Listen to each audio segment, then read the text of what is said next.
Okay.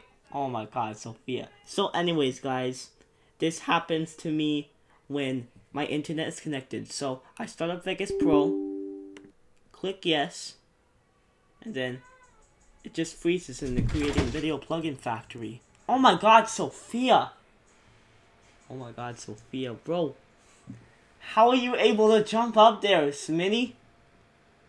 Okay, sorry, that was my cat. She managed to jump an incredibly high distance up to get to the top of the closet.